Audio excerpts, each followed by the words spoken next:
이 시간 우리에게 주시는 하나님의 말씀은 신약성경 누가복음 5장 1절에서 11절까지의 말씀입니다. 제가 가진 성경으로 신약성경 95쪽입니다.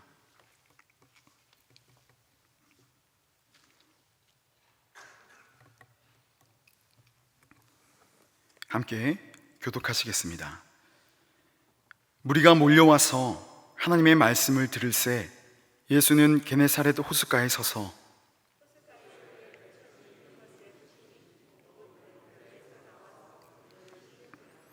예수께서 한 배에 오르시니 그 배는 시몬의 배라.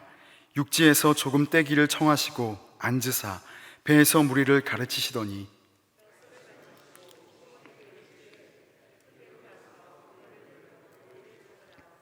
시몬이 대답하여 이르되 선생님, 우리들이 밤이 새도록 수고하였으되 잡은 것이 없지만은 말씀에 의지하여 내가 그물을 내리리이다 하고,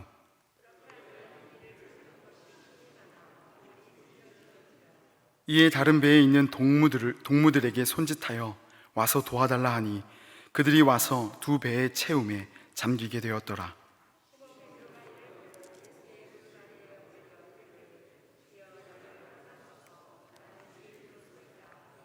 이는 자기 및 자기와 함께 있는 모든 사람이 고기 잡힌 것으로 말미암아 놀라고,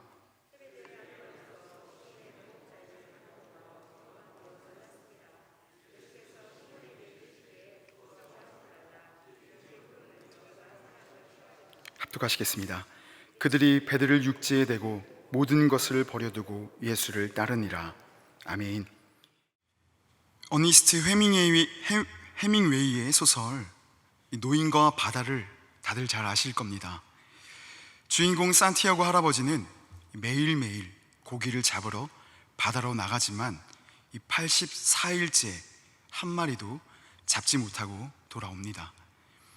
85일째 되던 날 목숨을 건 사투 끝에 700kg에 달하는 청새치를 잡습니다. 하지만 안타깝게도 돌아오는 길에 그간 자신의 노력의 역작과도 같은 그 청새치의 모든 살점들을 상어떼들에게 모두 다 빼앗기고 맙니다. 결국 항구에 도착했을 땐 머리와 뼈만 앙상하게 남은 물고기가 매달려 있었습니다. 이 소설 속에 인간은 파멸당할 수 있을지언정 패배하지 않는다라는 아주 유명한 문장이 있죠. 이 문장을 통해서도 알 수 있듯이 결코 타협하거나 흔들리지 않는 이 노어부의 삶의 태도는 하루하루 자신의 길을 묵묵하게 걸어가는 이의 숭고함을 느끼게 합니다. 더불어 삶을 대하는 우리 모두에게 자부심과 도전정신을 불러일으킵니다. 하지만 여러분, 이 산티아고 할아버지의 삶이 우리 현실 인생이라면 그렇게 감동적이지만은 않을 겁니다. 열심히 최선을 다했음에도 불구하고 이 84일 동안 아무런 결과물이 없다면 우리의 삶이 얼마나 건조하겠습니까?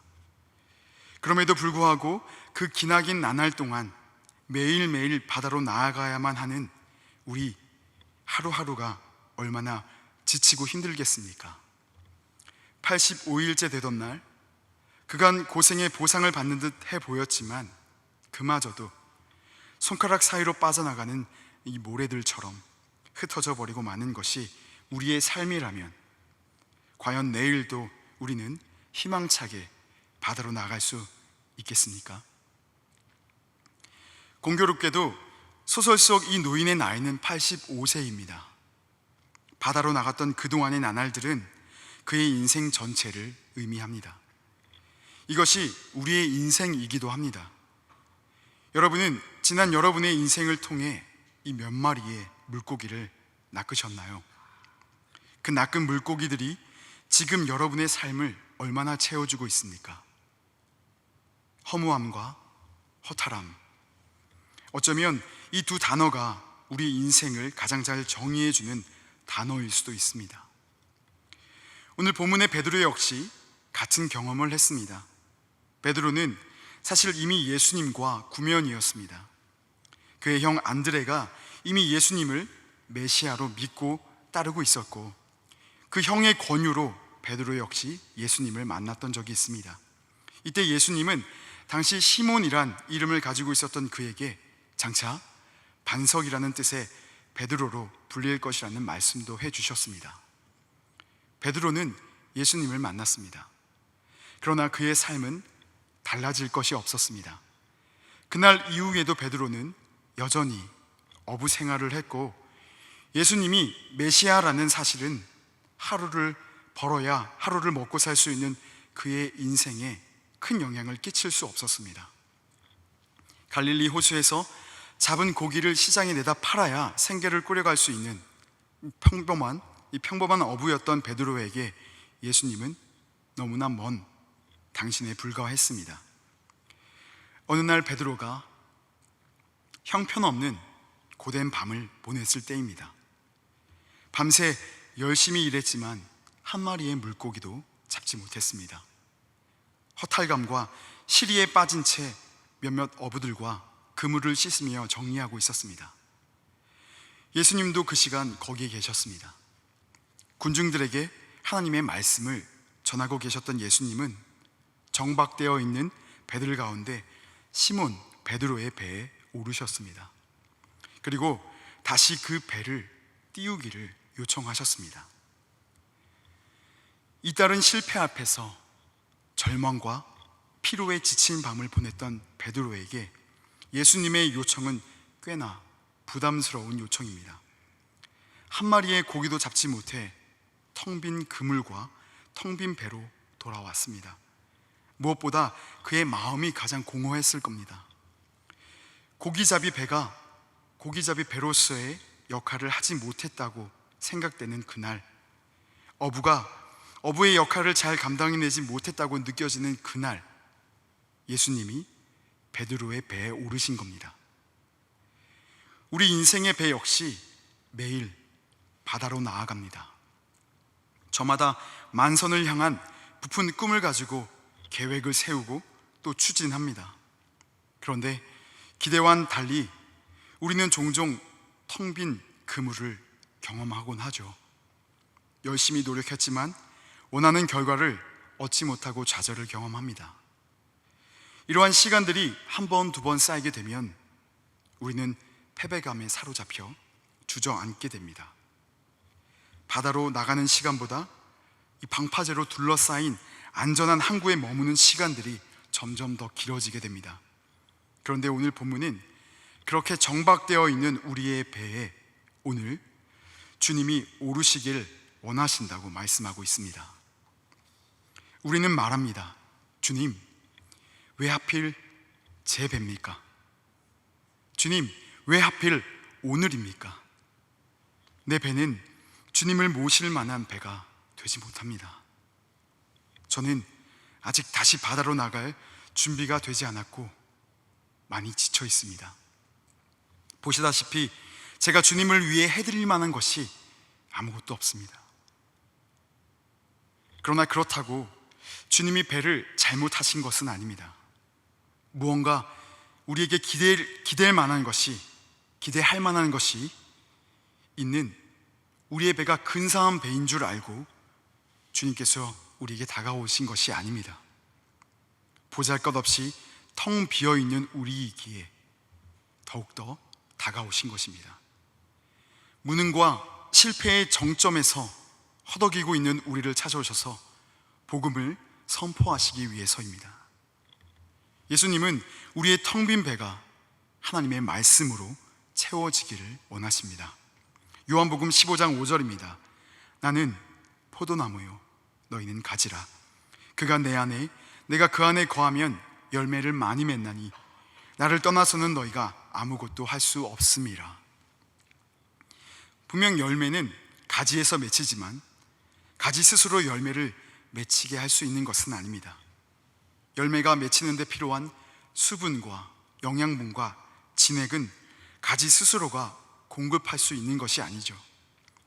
가지가 열매를 맺는 데 있어서 할 수 있는 유일한 것이라곤 나무에 꽉 붙어 있는 것 뿐입니다. 붙어만 있으면 열매를 맺는 데 필요한 모든 것은 나무로부터 공급받습니다. 주님은 우리의 텅 빈 배에 들어오셔서 당신의 현존으로 우리 배 안을 가득 채우기를 원하십니다. 우리의 약함을 당신의 강함으로 채우시고 우리의 궁핍함을 당신의 부요함으로 채우시며 우리의 비참함과 그 아픔을 당신의 기쁨으로 회복시키길 원하십니다. 여러분, 주님을 여러분의 인생의 배에 오르시도록 허락하시길 바랍니다. 주님을 여러분의 삶에 영접하시기 바랍니다. 우리가 그 어떤 지독한 아픔의 경험을 가지고 있다 하더라도 주님에게는 아무런 문제가 되지 않습니다. 아무리 낡고 텅 비어있는 배라 할지라도 주님이면 충분합니다. 아무리 실패로 낙인 찍힌 무능한 배라 할지라도 주님이 우리의 배에 오르시면 다시 출항할 수 있음을 믿으시기 바랍니다. 난 아직 준비되지 않았다고 더 이상 핑계대지 마시기 바랍니다. 아직 해결하지 못한 죄가 남아있다고 더 이상 미루지 마시기 바랍니다. 우리의 진정한 인생의 항해는 주님이 우리 인생의 배에 오르실 때부터가 시작입니다. 예수님이 우리의 텅 빈 배에 오르시면 우리의 인생이 예수님의 무대가 됩니다. 우리를 통해 말씀하시고 우리를 통해 일하십니다. 세상의 그 어떤 크고 멋진 배보다 더 가치 있고 존귀한 배가 될 수 있습니다. 한편 한동안 베드로의 배 위에서 이 육지에 앉아있는 무리들을 향해 말씀을 가르치시던 그 예수님께서 베드로에게 시선을 돌리며 말씀하셨습니다. 깊은 데로 가서 그물을 내려라. 우리가 예수님을 인생의 배에 제대로 모시면 가장 먼저 우리의 일상과 충돌합니다. 예수님의 말씀과 나의 생각이 충돌하기 때문입니다. 깊은 데로 가서 그물을 내려 고기를 잡으라 하신 건 베드로의 일상에 예수님의 개입을 의미합니다. 목수 출신 예수님이 업으로 잔뼈가 굵은 베드로에게 물고기 잡는 법을 코치하셨습니다. 더구나 예수님이 알려주신 방법은 그리 신뢰가 가거나 탁월해 보이지 않았습니다. 상식적으로 오전에는 바다 깊은 곳에 고기가 없다고 합니다. 특히 갈릴리 호수 물고기들은 야간에 잘 잡힐 뿐 아니라 얕은 여울가에서 더 잘 잡히는 경향이 있다고 합니다. 만약 깊은 곳에 물고기가 있다 하더라도 베드로 일행이 밤새 발견하지 못했을 리가 없습니다. 비전문가의 한번 해봐, 아님 말고 라는 식의 접근이라면 거절하는 게 당연합니다. 밤새 수없이 그물을 내려봤던 베드로가 결과가 불보듯 뻔해 보이는 그 도전에 다시 반응할 이유가 없습니다. 평생 업으로 살아온 베드로가 자신의 경험과 실력을 너무 가볍게 치부해버리는 그 말씀에 반응할 필요가 없습니다. 그런데 오늘 우리 인생의 배에 오르신 예수님은 우리에게도 황당한 명령을 하십니다.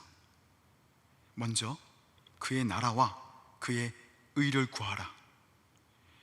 현실 세계에서 이 보이지 않는 하나님의 나라와 그의 의를 구한다는 건, 그것을 최우선으로 여긴다는 건 너무 비현실적으로 느껴집니다.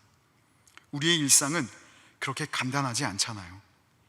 내 인생에 있어서만큼은 직접 살아내고 있는 우리 자신이 우리는 더 전문가라고 생각합니다. 그래서 예수님의 이러한 근사한 말씀은 주일에 우리 인생이 이 교회라는 항구에 잠시 정박되어 있을 때 그 동안만 듣기를 원합니다. 그런데 오늘 주님은 주일이 아니라 우리 베드로와 우리 일상 가운데 하나님의 말씀을 명령하고 계십니다. 정말 예수님이 물고기들이 몰려있는 그 장소를 꼭 짚어주고 싶으셔서 그 장소를 가르쳐 주고 싶으셔서 말씀하신 걸까요? 훗날 예수님을 부인했던 베드로를 예수님이 다시 찾아오시죠. 그때는 오른편에 그물을 내려라, 던져라 라고 말씀하셨습니다. 넌 참 이 고기 잡는데 재능이 없구나. 거기 말고 오른편에 한번 던져봐라. 여러분, 이런 의미였을까요? 베드로가 모르고 있는 그 물고기들이 많이 몰려있는 그 장소를 가르쳐주고 싶으셨던 걸까요? 그물을 내리는 위치는 그리 중요하지 않습니다. 내가 여기에 투자하면 수익을 얻고 특정 번호를 찍으면 대박이 나는 그 소스를 예수님께서는 우리에게 알려주고 싶으셨던 것이 아니라 하나님의 말씀에, 그 말씀이 어떠한 말씀이든지 간에 순종의 보기를 가르치신 것입니다. 예수님께 특정 장소나 위치는 큰 의미가 없습니다. 우리의 순종의 여부가 예수님의 관심사이자 우리 복의 비결임을 믿으시기 바랍니다. 두 번째, 예수님이 우리 인생의 배에 제대로 오르시면 우리의 한계와 충돌합니다. 베드로는 밤새 처절한 실패를 맛보았습니다. 전문 어부인 베드로는 결국 물고기 잡기를 포기하고 그물을 싣고 있었습니다. 세상에 달콤한 실패란 존재하지 않습니다. 실패는 언제나 쓰죠. 베드로는 열심히 살았습니다. 수없는 노력과 반복을 통해 체득한 자신만의 경험과 기술이 있었습니다. 그날도 팔이 빠지도록 밤새 그물질을 했을 겁니다. 그런데 빈 그물을 싣고 있었던 그 베드로의 심정이 얼마나 허망했을까요? 얼마나 지치고 허탈했겠습니까? 우리도 열심히 살아갑니다. 부모님을 모시는 자녀로서, 또 자녀를 둔 부모로서, 또 어느새 손자와 손녀를 둔 조부모로서 우린 열심히 살아왔습니다. 매일매일 일하고 야근하고, 또 그러면서도 불안한 마음에 무언가를 배우며 쉬지 않고 수없이 반복되는 일상을 통해 나름 열심히 살고 있다고 생각했는데, 어느 날 문득 빈 그물을 들고 지쳐있는 자신을 발견하게 될 때가 있습니다. 한 해 한 해 시간을 흘러갔는데 어느 순간 나는 도대체 어디로 가고 있는 건지 방향조차 잡지 못하고 있는 나 자신을 마주하게 되면 회의와 낙심은 물론 이 두렵기까지 합니다. 이렇게 깊은 실패를 경험한 이 베드로에게 예수님이 찾아오셔서 깊은 데로 가서 그물을 내리라 라고 명령하신 겁니다. 여러분, 얼마나 내키지 않았을까요? 차라리 완전히 다른 새로운 일이라면 모를까, 조금 전까지 실패를 경험하다 정리하고 있는 그 사람에게 다시 그 실패의 현장에 서라고 하시니까 여러분, 얼마나 힘들었겠습니까? 그런데 말입니다, 전혀 새롭게 느껴지지 않는 이 예수님의 말씀에 순종하면 우리의 일상이 새로워집니다. 우리 인생이 새로워지게 됨을 여러분 믿으시기 바랍니다. 베드로가 말씀대로 순종했고 기적이 나타났습니다. 밤새 한 마리도 잡지 못했던 그 베드로의 그물이 찢어질 정도로 많은 물고기들이 잡혔습니다. 베드로가 경험했던 이 기적이 우리의 삶에도 일어나길 바랍니다. 그러려면 우리도 말씀대로 순종해야 합니다. 아무리 능력 있는 예수님의 말씀이라고 해도 우리가 듣고 순종하지 않으면 그 말씀의 결과는 내 것이 될 수가 없습니다.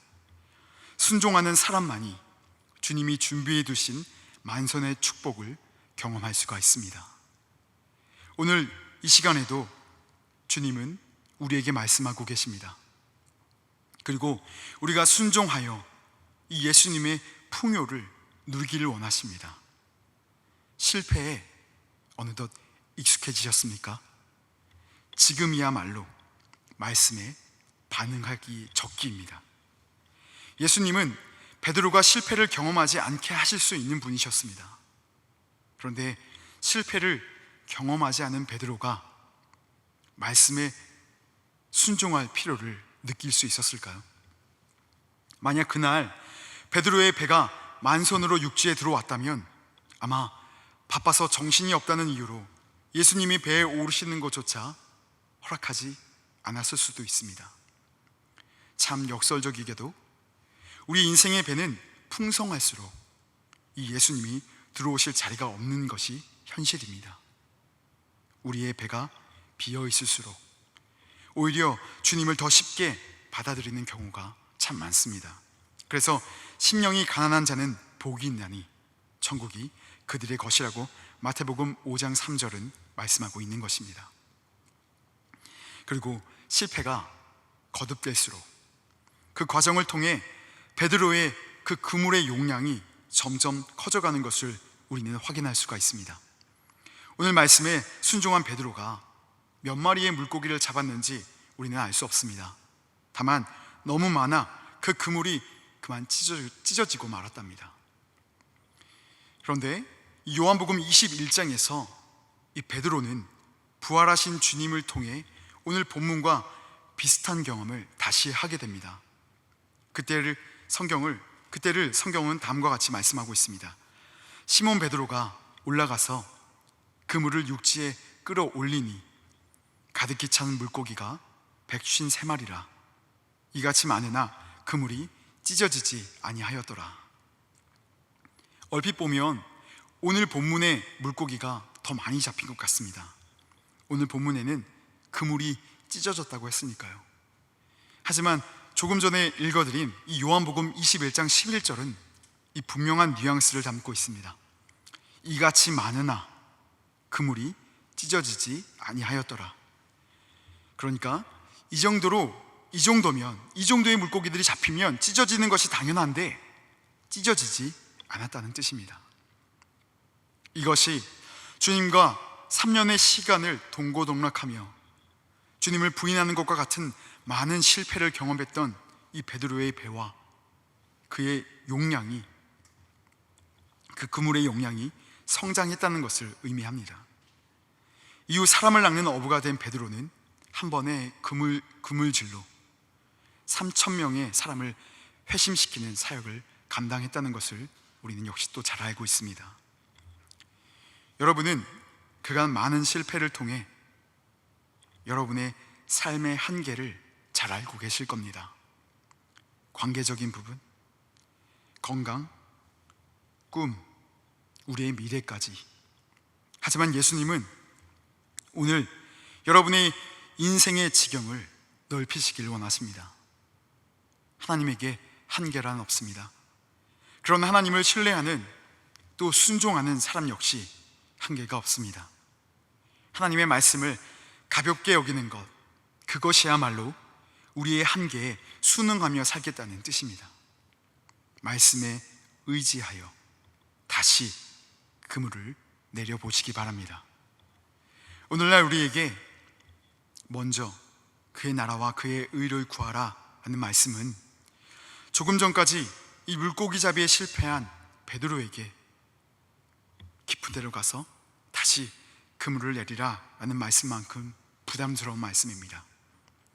그런데 말씀대로 순종한 이 베드로의 빈 그물이 어떻게 됐습니까?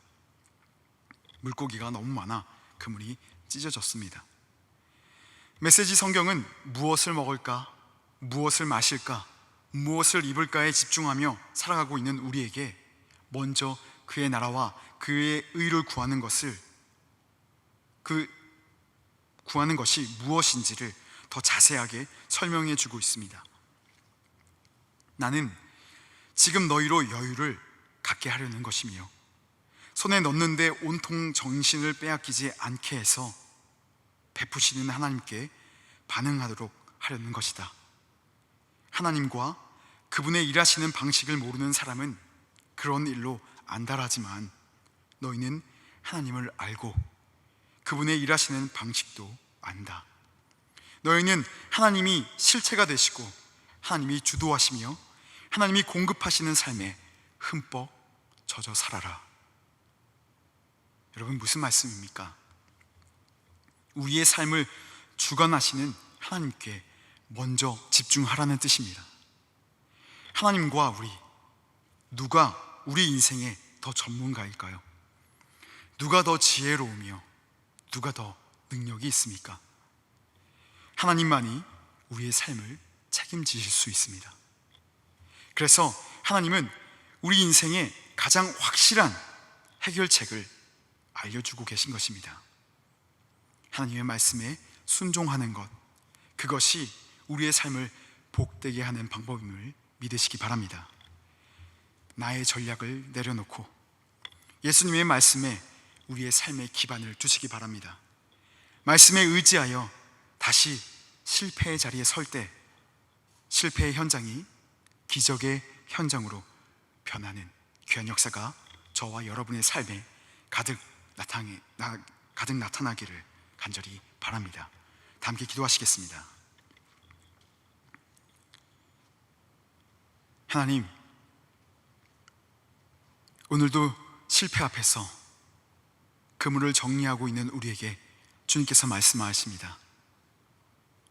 깊은 데로 가서 다시 그물을 내려라. 하나님, 이 말씀이 상식적으로 도무지 납득이 되지 않지만 주님, 말씀대로 순종하길 원합니다.